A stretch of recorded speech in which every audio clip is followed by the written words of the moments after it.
Xavier Murphy, how are you this evening, my brethren? Well, I'm doing good.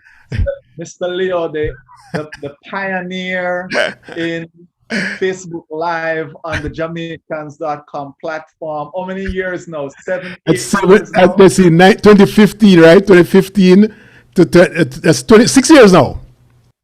6 years. 6 years. You are a pioneer on our platform, and appreciate the information that you bring to the audience, and you bring it, a couple of days a week, and it's just great. Keep it, bringing information from Jamaica and also from the diaspora to Jamaica and Yes. to the world. Good job, my friend, and thank you for having me on your show. Well, you're a bigger pioneer on this platform than me because you started something that is, and we're gonna get to it.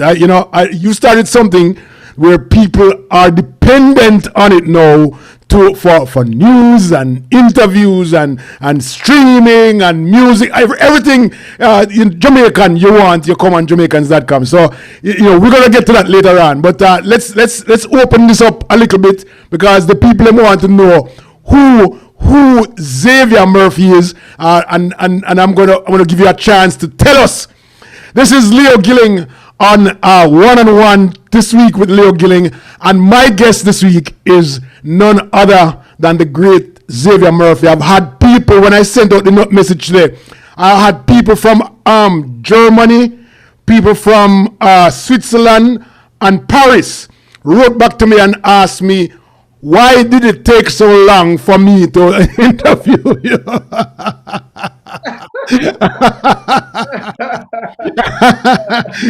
So, welcome.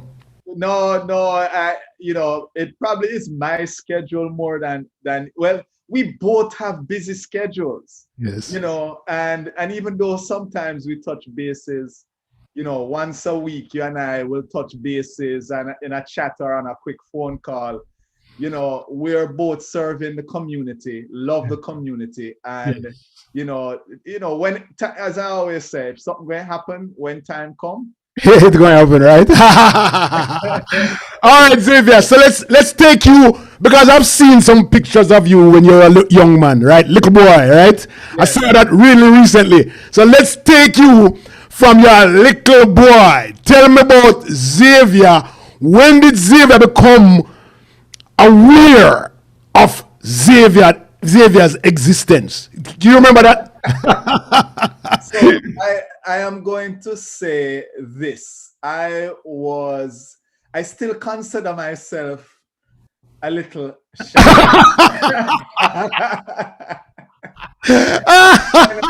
I'll play along. I'll play along. Some people are gonna laugh and say shy. You do. But I'm really more of a background person to an extent, and so kind of taking some of the limelight and being in the limelight now is interesting. It's not, but I can hit a point where I can say things became, a little different from that shy person that I extremely shy Right. to this point. And I'll name two things. I mean, listen, I went to an all boys school.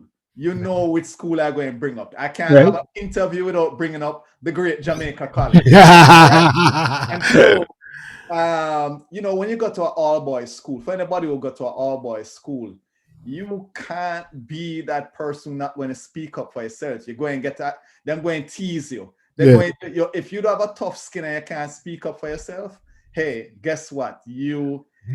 They're going, dog are gonna name yourself. So did you grow with your mom as a little boy? And your dad? Yes. So I grew up with my mom and my dad. Very great example for me in terms of a marriage. They have been married 54 years. Wow. Married and still married, still Wow. in love with each other, still as Wow. as ever. My mother is my father, the love of my father's life.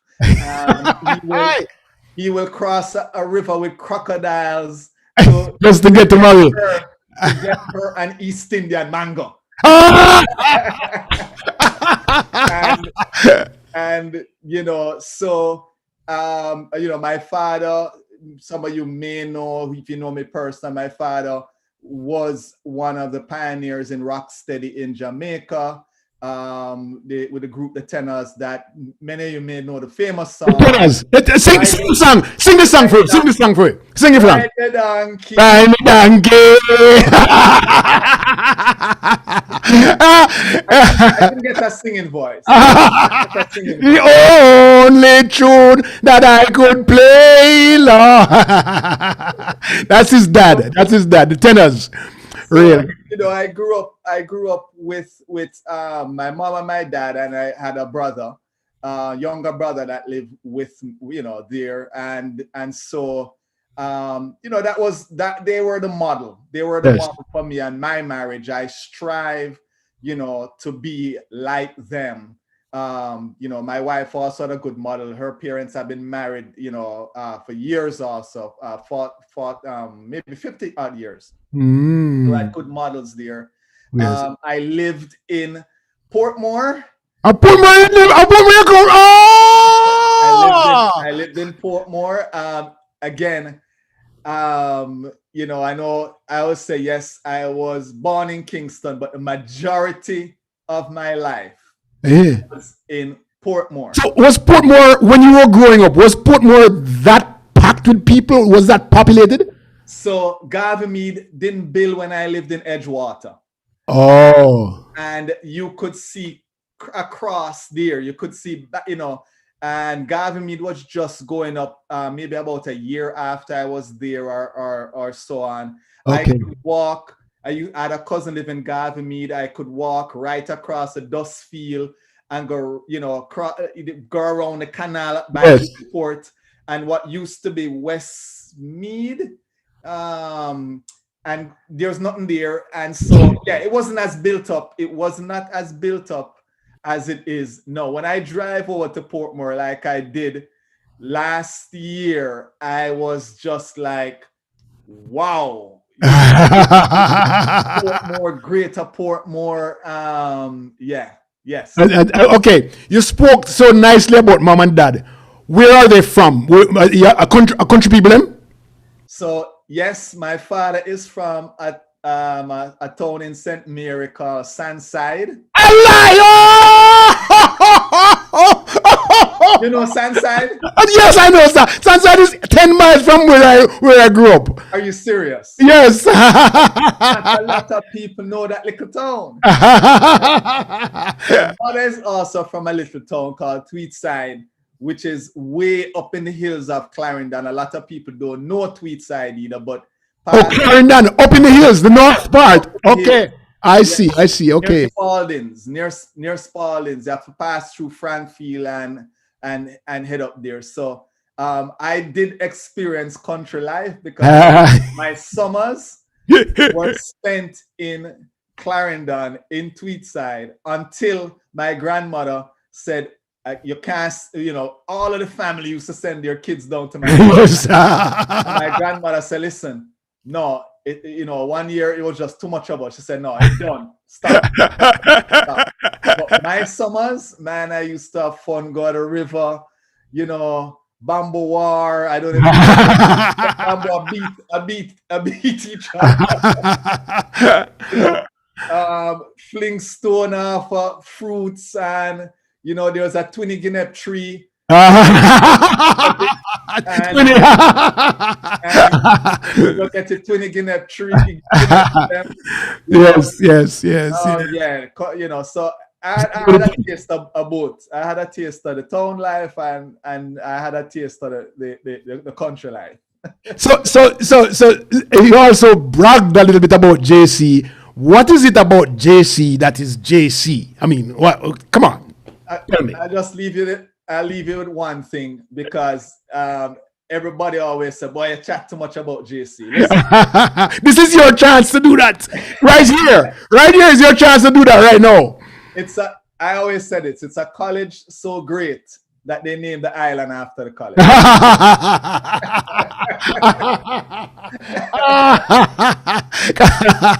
All right. To be truthful, I mean, I learned a lot. I had some great teachers there, like everybody else. I mean, we all brag about our high schools, but when it's all said and done, it's all about Jamaica. Yes. And so, but I had some great teachers there. Name them. Name first from. Yes, name them. Name one. No, one in particular is my history teacher who, whenever I go, when I was there last year, I stop and visit her, Miss Grant. Always visit Miss Grant because she taught history in such a way that, my love for history, I can basically trace back to her. Okay. And the way she taught history. And this is why Jamaicans.com is a place where history is kept, history is told, stories are told. And, I can tie it right back to the way she just made history come to life. A lot of people may think history is boring, but she brought history to life for me. And I'll always be grateful for that. But, as I said, the tough skin, speaking up, just the lifelong friends you made there. Mm-hmm. It was just a great experience. And, to an extent, getting over some of the little shyness that I had. I went to, I was at a prep school before I went to JC. And I'm not talking like a big prep school. I'm talking a private prep school. Oh, wow. Which was in, an extension on a backyard. If there were 25 of us at the school, that's how many, I mean, I don't remember. I think about 25 of us were at the school. My class consisted of 3 people. Oh, wow. So, sure. it was my mom's good friend. You could almost call it homeschooling to an extent. So you left that prep school and went to JC? Yes. And that was like, well, here's the thing. I had a transition, which was kind of a good transition.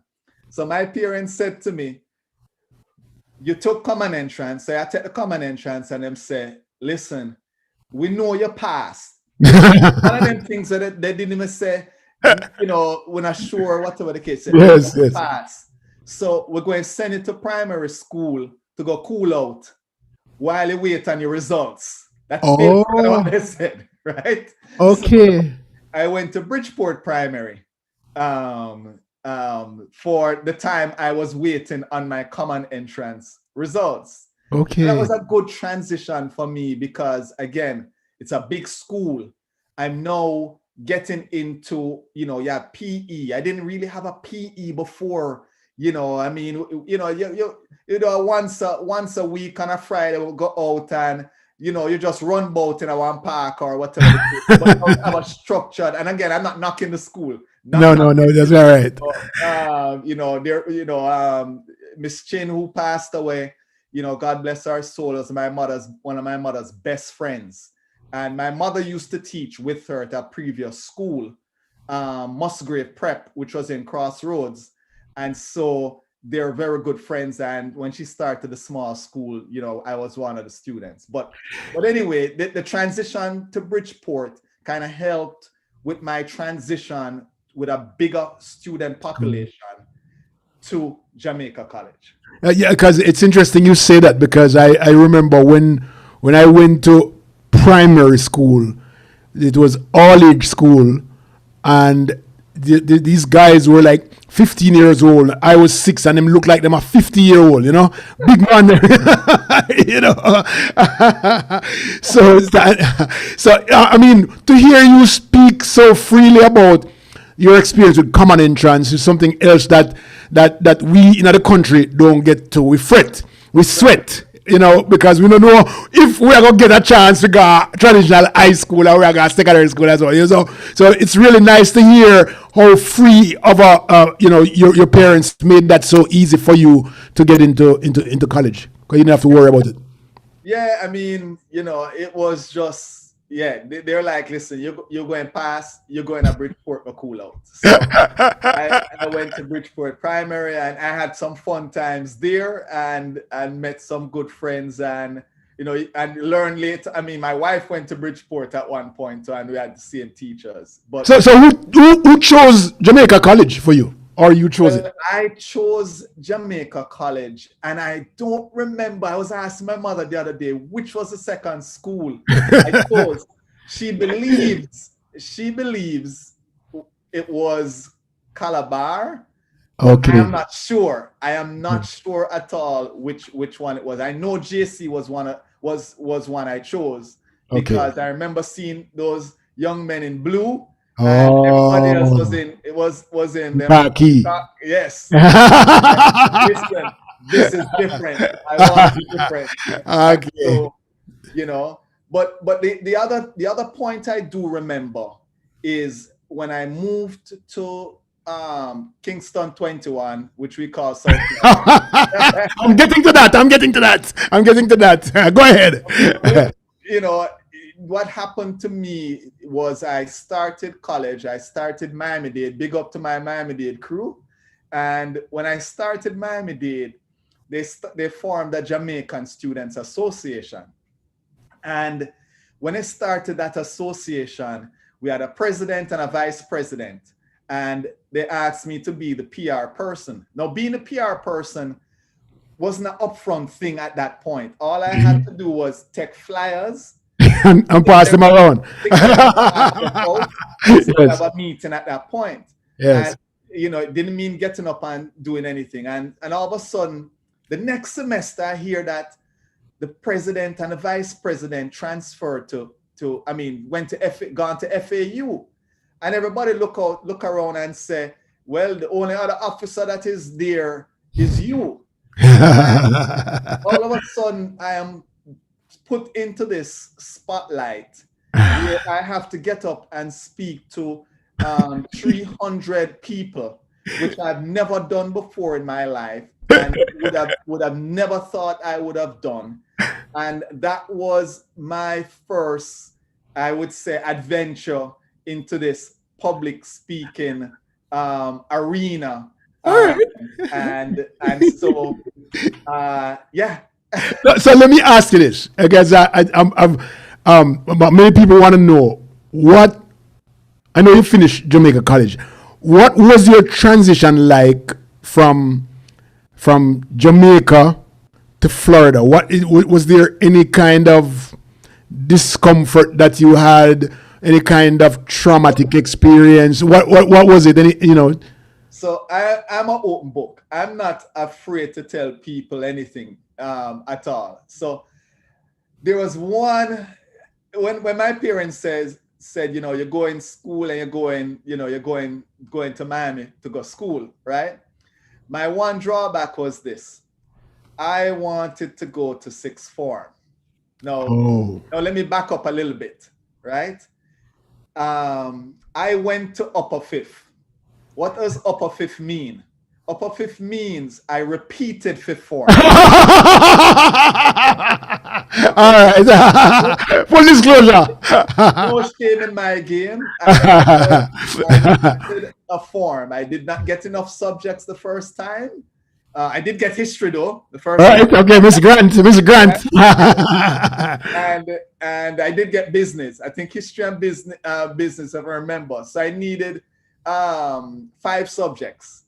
And so I went to upper fifth, and the results came back right before I was to go, and I had enough subjects now to go to sixth form. Oh boy, and you wanted to go. You had a choice now. No, I didn't have a choice. It was already made for me. All I wanted to do was say 1 week.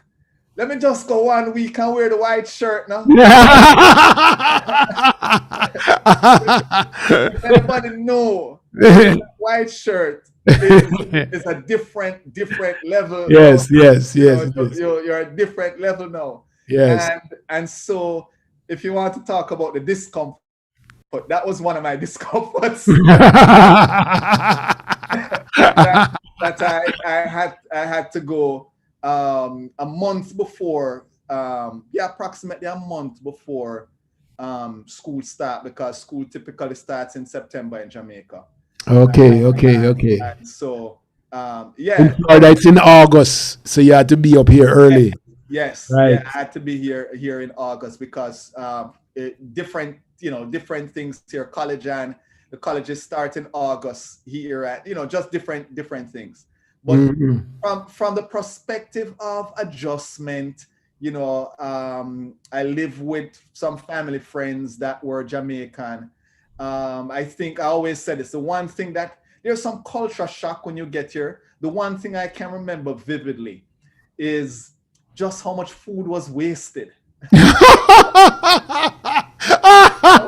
Um, I mean, that's a one vivid thing that sticks in my mind that I always remember where we'd go to a restaurant or we pick up and I'd see just people just throwing away so much food. And I'm like, wow, all that, you know? And have you come to throw away throw away food like they did? No, no. I listen, look at me.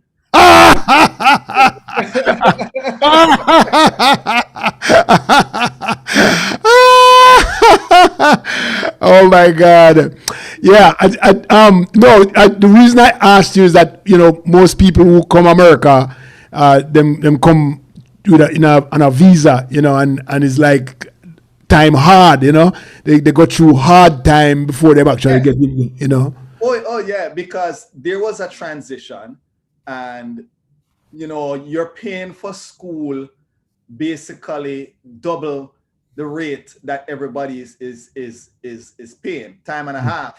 Yes. And I did work, I did find work. So yeah, there was odd jobs that you would take. There was, I remember cutting lawns, Yes. going out or paint, I mean, just doing odd jobs and other things, just to get by and just to survive. You Yes. do anything at that point in time. Yes. And so yeah, it wasn't an easy road. I would never give anybody that impression that it was an easy road. We Right. had, I remember at one time, I think at one time I was close to the three jobs.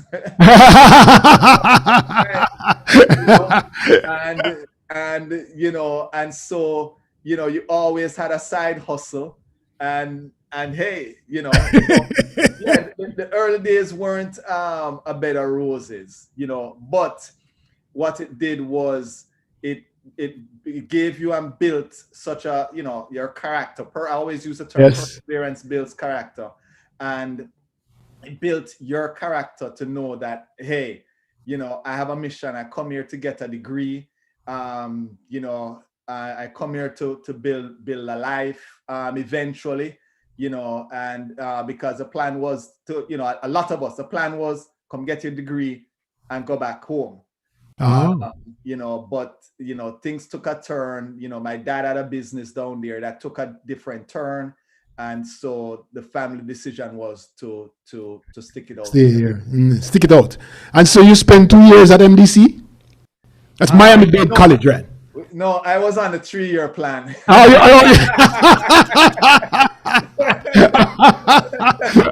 so you went upper deuce. Yeah, I was one of those on the maybe 2.5, maybe I think on a 3-year plan, Yes. because I wasn't full time. Earlier on, I started out full time, and so then later on, I had to drop back on because again, you're trying to find money Finances. and finance that you can't get Yeah. financial aid. You can't get certain scholarships Right. because you are, basically a foreign student. So Right. those things aren't accessible or Right. available to you. Right. So yeah, I was there, but yes, I did a 2-year degree. what, and what did you major in at MDC? Business administration, And then you went to FIU? FIU. FIU? And then Yes, what did you do at FIU? I did business administration. Okay, all right. I just wanted to make sure. Well, marketing was a major that there. Okay, okay. So, I mean, I know that you're in IT now, right? So I do some IT consulting Okay. as a project manager. Okay. Um, and so yeah, that people always say, how do you do the marketing and then you do project and IT? What happened was while I was at college, I was always, I was working, and I worked in IT to an extent. Did some data, started out with data entry, and at one point I was at Carnival at one point. Carnival had hotels and an airline way back. I'm dating myself. I worked for that division, not the cruise line. Okay. And so I found myself where a couple guys quit, and who had to manage Again. and get a little deeper and so on and so forth. But you know, listen, marketing has helped, Yes. and a lot of times I say to folks, you know, don't focus a lot on the degree itself. Try and get close to what you do, but sometimes you may come out and you may do something totally different Okay. than what you studied. Xavier, I know you've been married for a while and you're trying to catch up with mom and dad, right? All right. I want to know, when did you meet your wife and how? Because being the type of person you are, I know you have a very pretty wife, and you're a very reserved kind of guy, you tell me how you meet her. Oh boy. So there's funny you said, there's a video out there and another interview with she and I, and we Okay. talked about this. So I don't know if you have enough time, but Go ahead, man. Go ahead, just I'll give speak. the short version of it. So my I knew my wife from Jamaica as an acquaintance. Aye. A good friend of mine used to date her sister. So I would see her whenever he goes to visit, and we all hang out. I'd see her. She was younger than me, and so she was just an acquaintance, not somebody I looked at that way. In Jamaica, somebody that's 3 years younger than you, but Yeah, I picked that. I picked that. I picked yeah, that. Yeah. right? And so and again, we'd say hi, hello. She'd always come tease us and say, only look so unruly or whatever, and look good fixing the ties and so on. So then I moved here. Again, she's an acquaintance. I wouldn't have told her I was moving here. She had no clue because, again, we're acquaintance. And my friend had moved here also. He moved to New York, came down to Florida, and he said to me, he stayed with me, and he said, listen, do you remember Karen Lee? I said, sure, I remember Karen. I said, well, she lives here in Florida. Take me, right here in South Florida. Take me, let's go visit. So I went and visit, saw her. Hi, hello. She looked different. And, That's quite modest. That's quite modest. because I really didn't go. It really was not like a wow moment. Okay, I see. And we hung out that day, and she said to me, she said, Xavier, she said to both of us, she said she got ice skating. So I said, listen, I'd love to go ice skating.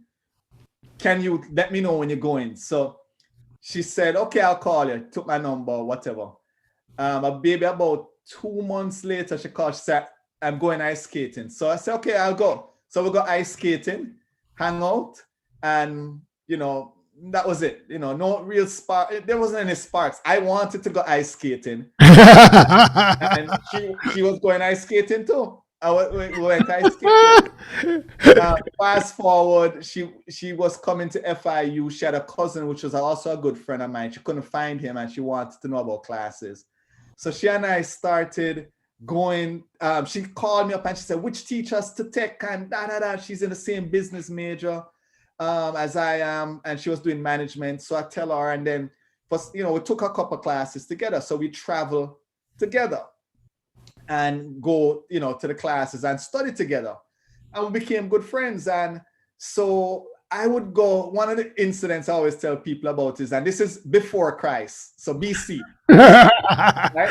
So I'm going go to the club, and I would, and when I get to the club the Saturday night, me see her in the club, and I'm like, what are you doing in the club? I just dropped in your yard. We just come from the library. We just come from the library studying. She said, listen, mind your own business. Right? And it just so happened that we start to kind of hang out in the club, and where she'd say, listen, that girl that look like your type. And I'd said to her, that guy that look like your type. And if she go on a date, she'd tell me about the date. If I go on a date, I tell her about the date. She tell me, she give me advice on girls. I'm giving her advice on guys. And we're just best friends. Oh, wow. And then her birthday came up. It was her 21st birthday. And she looked at me and she said to me, she said, Xavier, my birthday coming up 21st and I do have a date. These were my exact words to her. My exact words. I said, I feel sorry for you.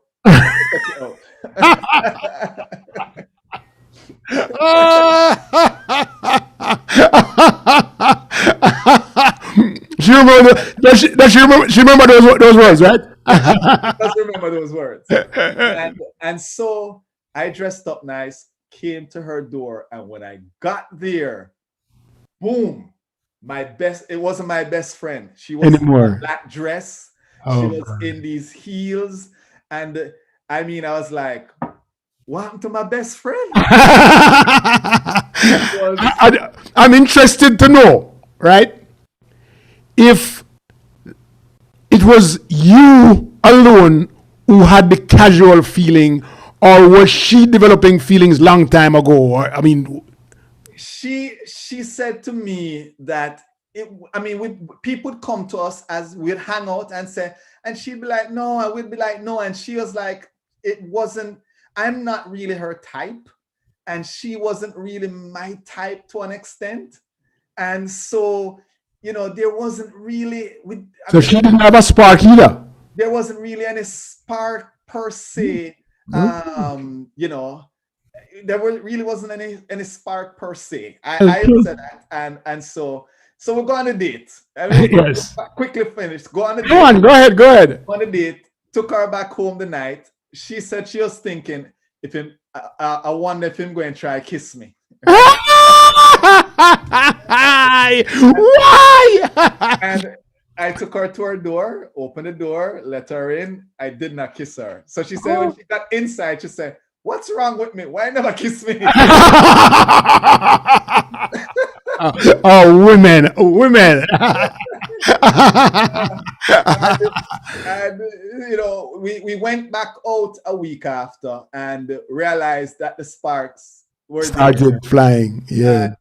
And we started to date for maybe 2 months, and then we broke up and said we need to go back to being friends because it just became awkward. We can't say the things we want to say. We can't,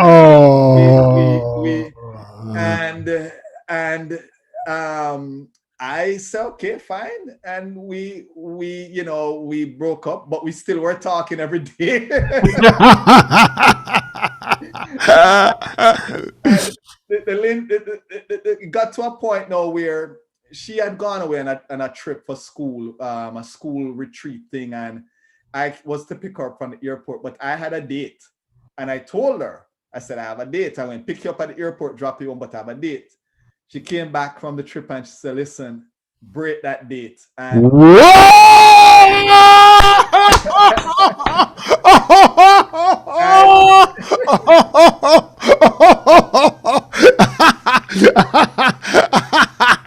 yes.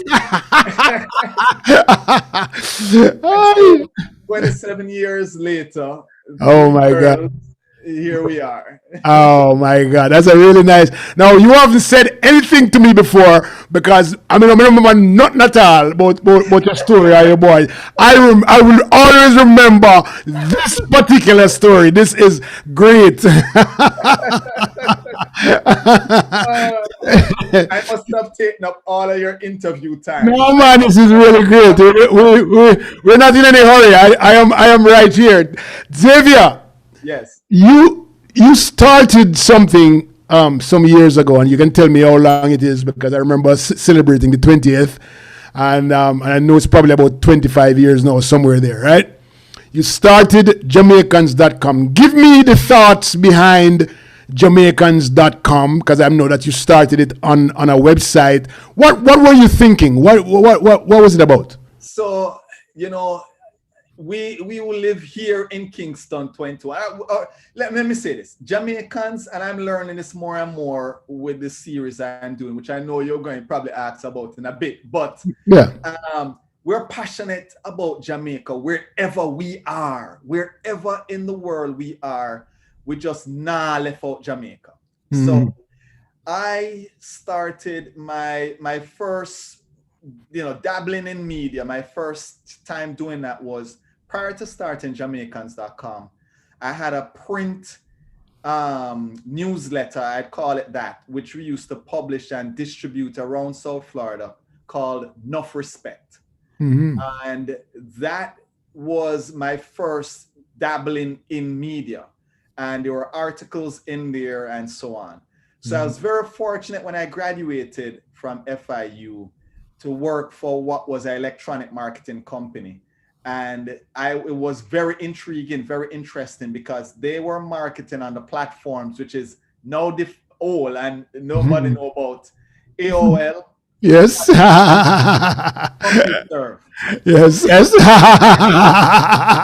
That is where they were marketing. And you had the World Wide Web. And so those were the 4 areas we focused on marketing travel packages on those areas. So I learned about the web there. And funny enough, when I used to talk to my other friends about the World Wide Web, they would look at me crazy and thought I was mad about this internet stuff. And I told them, oh man, this is coming. And they're like, are you crazy? Because it wasn't affordable back then, was very expensive. And so you didn't find a lot of people on. A lot of my friends weren't on, Jamaican friends weren't on. Anyway, when I searched online using, again, I'm dating myself, there was a search engine called Alta Vista. I remember that too. When I searched Alta Vista and even Yahoo back then, there was really nothing Jamaican out there. There were 2 sites. One was from a young lady building a website on the schools, the education, the universities side. I believe it was a project, and I did interview her and told her she was such an inspiration because she had that out there. And then there was also an alumni directory with names of Jamaicans which school they went to, yes, and their email addresses. Not Aki.com. No man, I know. I'm not talking Aki.com. I'm talking at previous before Aki.com. And so I said, let me take some of the content I had about Jamaica and start to publish it and start to create something about Jamaica that is being updated, because again, her site was a little bit static. She wasn't updating it because I believe it was a school project. Yes. And so one thing led to another. We started to publish articles. We started to push articles out there. We had one of the earliest forms of social media was forums. So we had one of the busiest forums for Jamaicans to come on. I mean, I think we had like almost 35,000 people registered on our forum. Wow. And they would chat every day. There would be a chat room, and there, and so on. And 26 years ago, started out with about 5 pages. Now we're at about 30,000 pages of information on from events to news to recipes about our culture, featuring Jamaicans any and everywhere, and just continuing to build on that to showcase Jamaica and Jamaicans as we move forward. That's really a nice build up story, because you don't find a lot of people who stick with it.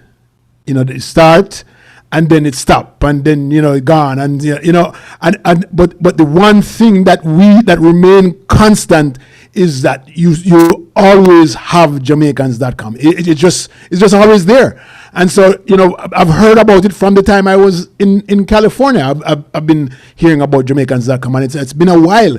And so this is really nice to see how you have stayed with it. You have built it. 30,000 pages, you say? 30,000 pages of information. That includes Wow. announcements and news, Yes. but 30,000 pages Wow. is It's what really we have. nice. In fact, it could actually be a little bit more than that because of some of the video Your area of the content. website Yes. Yeah. itself. But yeah, and and I'll say this.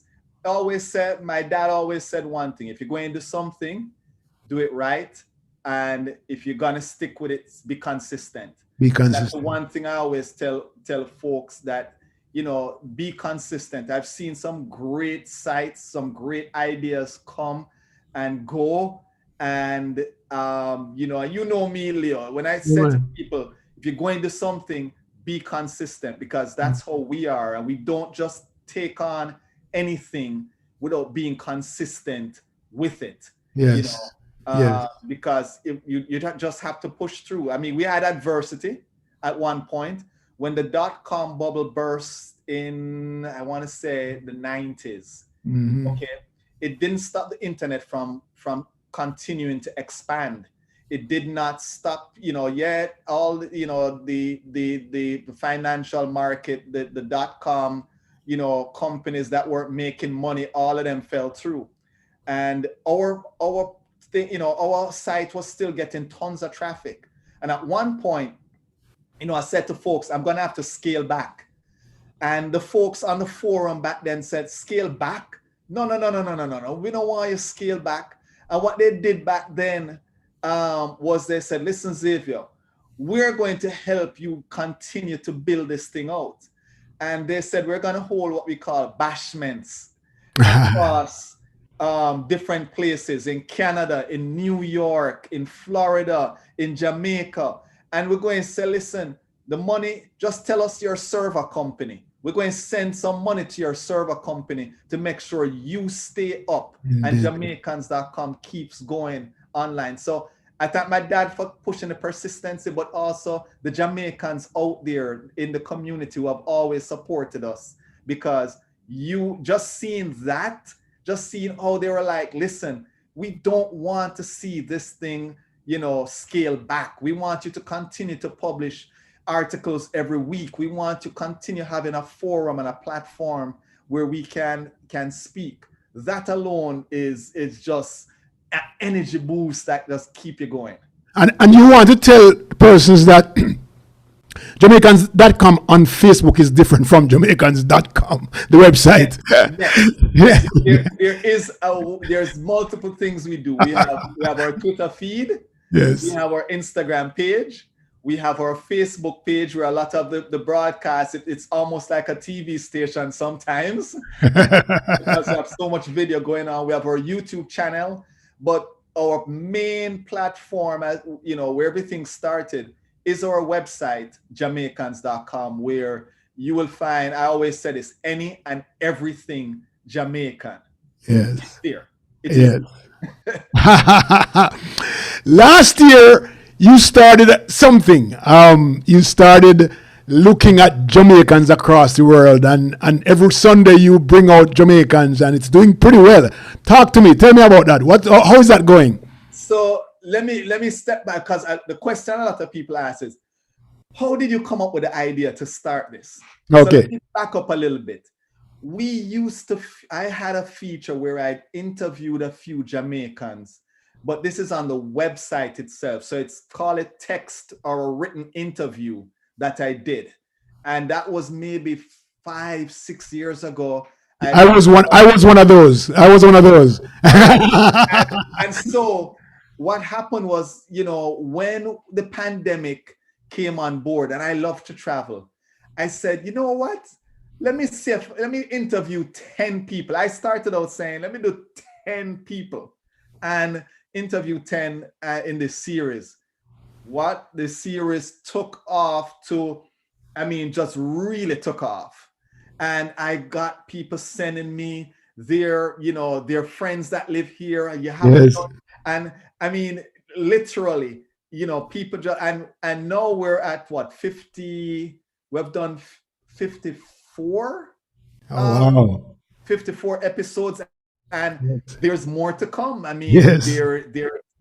there's more coming, you Excellent. know. Excellent. Excellent.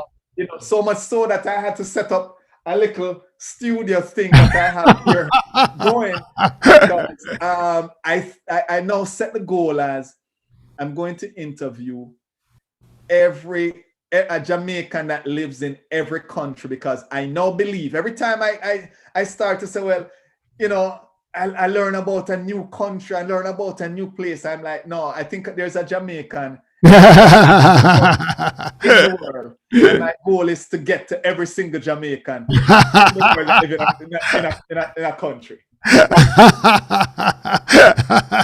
So what would Xavier say would be his biggest and most prideful achievement that you have accomplished over the years?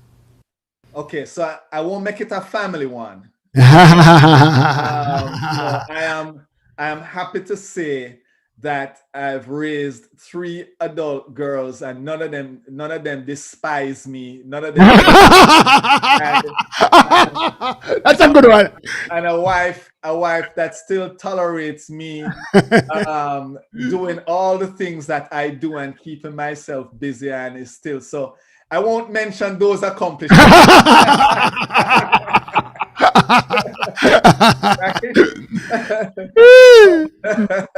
But the way I look at it is, what I like, what I see as an accomplishment is connecting people and telling our stories. And that, I would say, is one of the biggest accomplishments, which I never saw. That little guy that you saw from that picture that you are mentioning, the awkward looking guy, able to do that. When I hear the stories of, somebody messaged me the other day and say, I'm going to this particular country, and I connected with the person you interviewed here, and thank you for doing that, because that gave me some insight. Or when I hear from the person I may have interviewed on the Jamaicans.com website and say, hey, because of that interview, this particular door opened for me. Those to me are what I like. Connecting people and telling their stories, to me, is what I see as one of my greater accomplishments. But would you like to speak a little bit about what we were talking about before the show starts, about crime in Jamaica? Would you like to address that a little bit?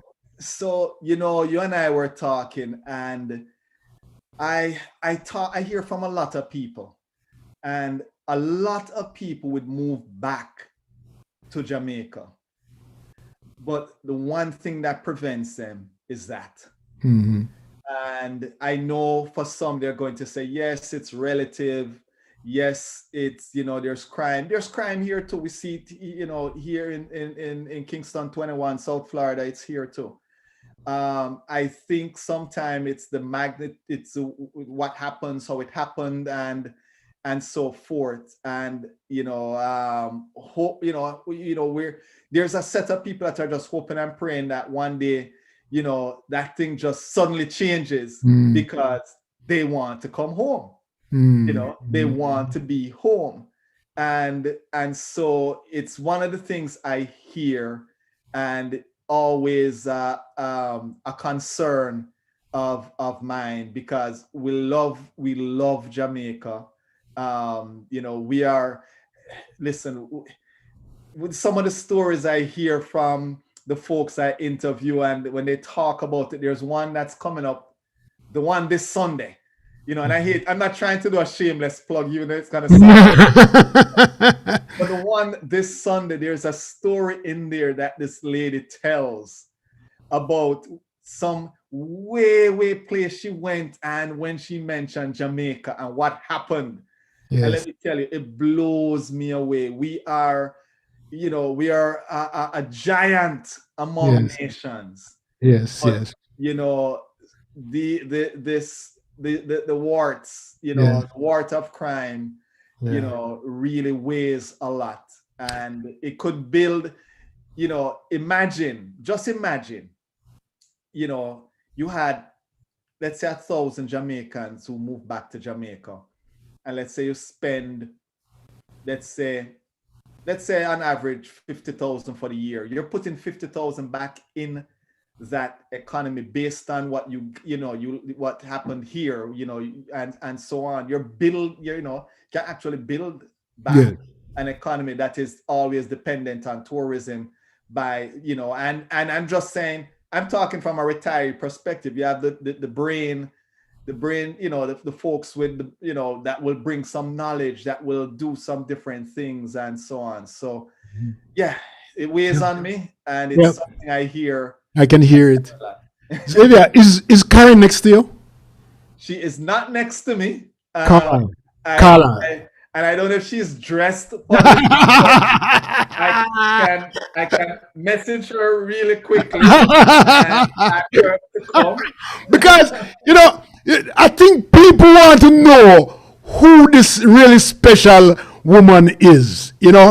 I think we should show our face. Even just our face.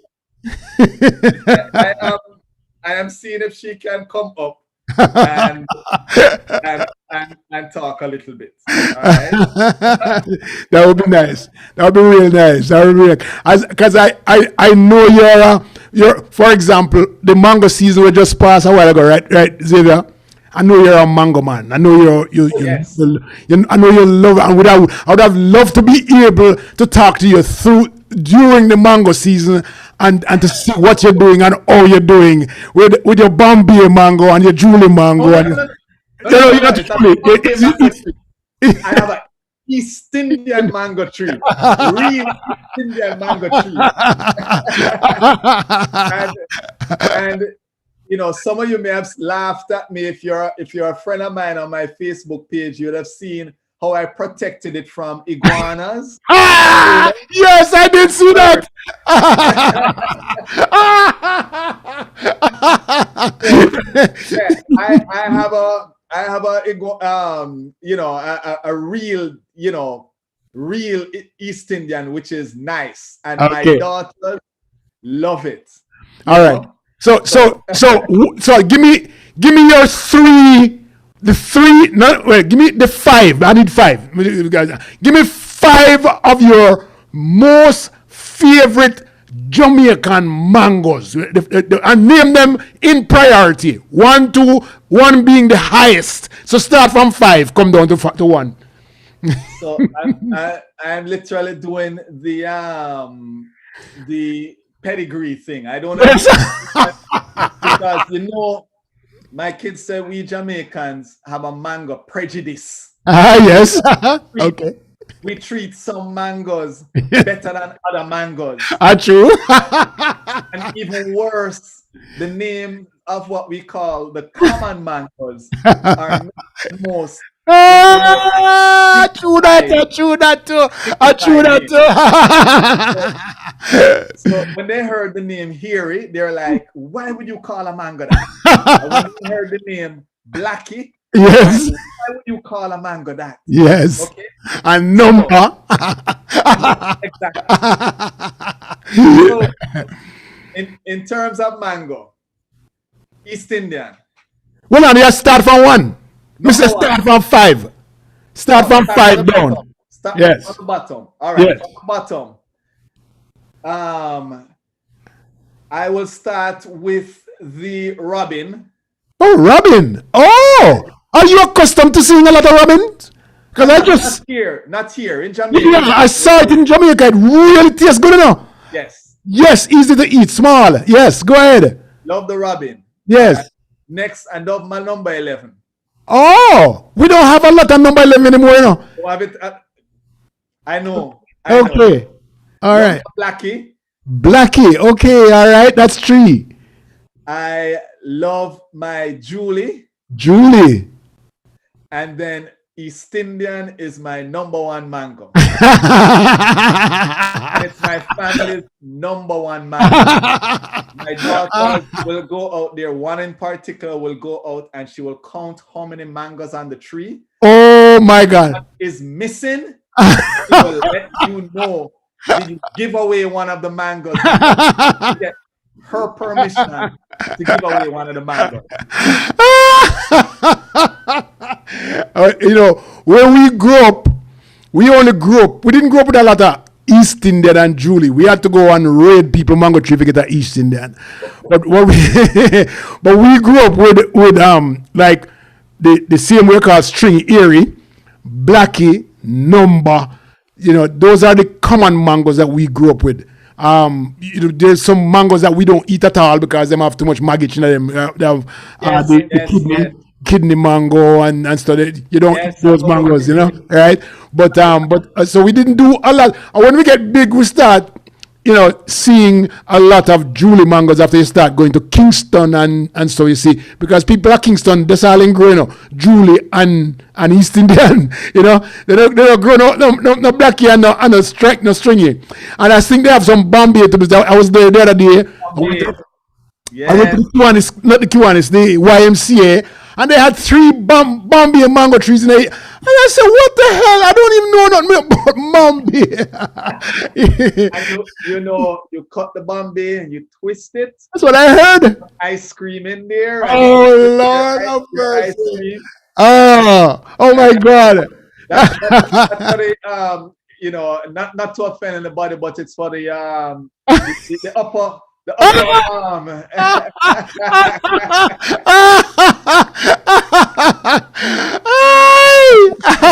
Ice cream and mango. All right. And is his wife gonna come? I don't know if she's going to join. All right. So was in another Zoom, right. and I messaged her, so I don't know if she's gonna join. And you know, this is it with, you know, sometimes women have to like fix up and this was kind of off the cuff. Bring her and make it no problem. All right, so wrap up for us. You know, tell your audience what it is that you want to wrap up with tonight. You spoke about a lot of things, and we really appreciate you coming in and joining us and making sure that people get to know who Xavier is. So wrap it up for us, Xavier. 1 minute. Well, what I would say is this: you have a story to tell. Tell your story. That's basically my message. Do not think that your story doesn't mean anything, or it's too small, or it's, you know, inconsequential. You know, every story you tell is important, and your story is important. We are more than happy to tell it because that's what we do. You have many on this platform that tell it. Leo is one of them. You reach out to us, and Leo knows. I'll text him and say, Leo, this person, you have to tell them stories, right? Yes. So, yes. Listen, don't be afraid to tell your story, because if you don't tell your story, somebody else will. It's better you control the narrative. Xavier, thank you so much for joining us tonight on One-on-One with Leo, live with Leo Gilling. It's really nice that you came on. It's a really great story you have. I think I'm going to be looking forward to hearing the book later on. I thought about that one time, but I don't know. I don't know. Don't be afraid to tell your story. That's what you just said a while ago. I'm telling it this way. Have a nice night, my friend. Take care here. All right. Take care. All right. This is Leo Gilling.